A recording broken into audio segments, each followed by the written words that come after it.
Dad left me our house when he died, but my mom kicked me out to live with her new family.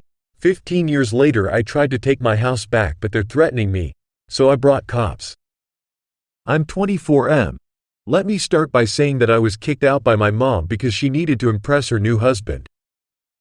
Okay, if kicked out seems a little harsh, we can say she moved me out of my own house and made me live with my grandparents on my father's side. I have all the good memories from when my dad was alive. Unfortunately, we lost him when I was 7. As a kid, I felt devastated. I was very close to my dad, and sending him off in a coffin broke my heart. I still remember that moment very clearly, and it saddens me to this day. While I was still processing the loss, my mom showed up with another man and insisted I call him Dad. I was like, no way. I don't know if I was right or wrong, but it just didn't feel right to call him Dad just a few months after my own father's demise. After that first meeting, I often found him in my mom's bedroom, and it was difficult to see how quickly my mom had moved on. She didn't even wait a year before bringing my dad's replacement to the house. I was not ready to accept him as my dad's replacement. I had recently turned 8 when they planned their beautiful wedding. They had put up a pretty huge wedding for second-timers. Anyway, none of my business. She left me with my grandparents as she went on her honeymoon. A month passed by, but she didn't turn up. I kept asking my grandparents when Mom would come to pick me up, but they didn't have any answer. Then, suddenly, she showed up one day. I was so excited to see her after so long. I rushed to hug her, but she had brought all my belongings to dump me at my grandparents'. I was heartbroken, to say the least. I lived with my grandparents until high school. I was happy with them. My mom used to show up sometimes, only to tell me how much she loved me and cared for me. Sometimes I used to question her. If she loved me so much, why had she dumped me at my grandparents'? She had no answer. She would try to cover it up by saying, "Oh, your grandparents are getting old. They need a helping hand to run their groceries and take out their trash." It was much later that she admitted the actual reason. She had given my room to her stepchildren. Bill, Mom's husband, had 2 children who moved into our house with him after their wedding.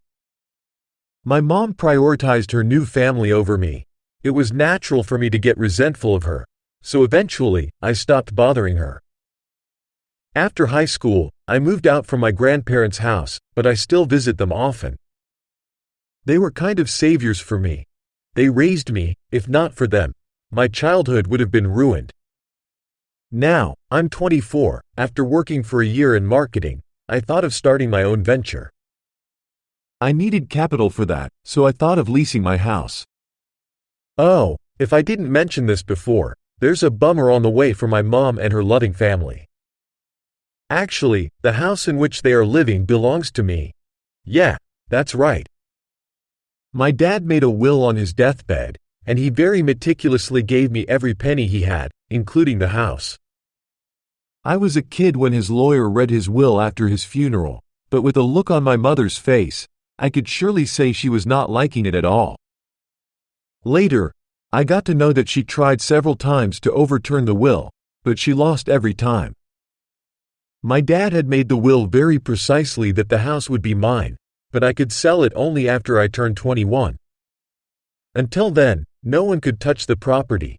My grandparents think that Dad probably foresaw Mom's plan, and that's why he made a rigid will. Otherwise, she might have manipulated me in my childhood to give away the house to her. Last month, I called Mom to inform her about my plan of leasing out the house, but she didn't answer my calls. This week, when I went to meet my grandparents, I told them I was planning to make some extra bucks from the house. They gave a weird reaction. I asked them what was the matter, and they said I might have to face a lot of resistance to vacate the house from Mom because her stepdaughter is pregnant with a teenage boy who has run away from his responsibilities. Also, Bill has lost his full-time job and is working at a store in the evening. So, basically, they are in bad shape financially now. I really don't know what to do. I mean, I also need that house now. I have quit my job, and I need capital to start my business. Update 1. It became quite dramatic, picking up from where I left. My grandparents informed me that Mom and her family are going through a rough patch, so they might not vacate my house. I thought I'd inform Mom about my plan and give them a few months to put their lives together. Before that, I was thinking of giving a month's notice, but knowing their situation, I thought of giving them 3 to 4 months. Since Mom was not answering my calls, I went to meet her at home. The house was nothing like before, and neither was my mom. Both had a cold vibe. Maybe she had sensed the motive behind my visit. On seeing me at the door, she gave a fake smile and a half-hearted hug. Mind you, we were meeting after almost a decade. Yeah, she stopped visiting me after I entered my teenage years. Yeah, I had turned bitter towards her. Why wouldn't I? Even though we met after so many years, she didn't bother to ask me how I had been. She was not interested in knowing anything about me. It was like, "Oh, you're here. Must have been something important that brought you to my door." The pleaser in me said, "Oh, nothing important, just came to check on you." "It's been a long time," she smiled and said, "Sure it is." A wave of silence followed for another 5 minutes until I stood up to leave. It was definitely unpleasant. I didn't feel welcomed at all. Besides Mom, my pregnant stepsister was also home, and she too gave me a very bad look as if I was there to create some sort of trouble. For the moment, I dropped the idea of taking back the house. I explored other means of arranging the money for my business. But Mom crossed all limits of narcissism. Last week was my dad's 15th death anniversary. My grandparents held a small prayer ceremony at the church. Since I was in town, I decided to have a decent ceremony by feeding the poor and giving gifts to underprivileged children. I invited my friends and relatives for the prayer. I emailed the invite to Mom as well, but she didn't respond. When I traced the history of the mail, I found she hadn't opened it. This was my first mail to her. I thought it went to her spam folder or something, so I showed up at her house again. This time, Mom wasn't home. My stepsister Brenda answered the door. No hello, no greetings, just a straight question slapped on my face. "You're back again. What's the matter?" I said I was there to meet Mom. She said, "With the way she spoke to you last time, do you think she wants to meet you again?" She said it so bluntly that I couldn't understand her words at first. I said I was there to invite Mom for the prayer ceremony for my dad. She chuckled in my face and said, "That was like centuries ago. You're still holding on to that, get over it." I said, "Excuse me, he was my dad, and it's none of your business to comment." She rolled her eyes and went back to her room. I sat there like an idiot for a few more minutes.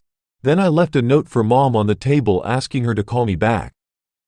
She called me the next day, and I told her about the prayer ceremony. She remained quiet for a minute, then said she would not be able to make it because she had to take Brenda for a checkup. That was a bummer. I mean, she could have said that she would try, but turning it down outright was disappointing. I replied sarcastically, "Yeah, of course, they're your priority. We are no one to you. So be it. Good luck raising that narcissistic woman and her bastard child." She flipped out that I used that word. I said, "Why would I be nice to her when she was so mean to me?" She made fun of my emotions. To defend her, Mom said, it was natural for her to get furious. You can't talk about the dead in front of a pregnant woman. You're such an insensitive dud like your father. The moment she said that, I lost my mind. I yelled at her that she should not talk trash about my father. If anyone is insensitive here, it has to be you, the way you are talking about my dead father. She said, "Your father died 15 years ago, goddamn, get over it." I said, "Sure. The way you did within weeks, or maybe days, who knows? You know what, you don't need to come. My father would not like your prayer after seeing your true colors." I hung up the phone saying this. The same day, I hired a lawyer and started the process of sending a legal notice of eviction. The lawyer took about 15 days to validate my dad's will and send the notice to Mom. As expected, when the eviction notice reached them, she freaked out. Apparently, she never thought I would go to such lengths to extract my revenge on her for not attending Dad's prayer ceremony. I laughed at her voicemail and blocked her. Thank you very much for watching to the story so far. I suggest you to subscribe to the channel so that you don't miss tomorrow's stories.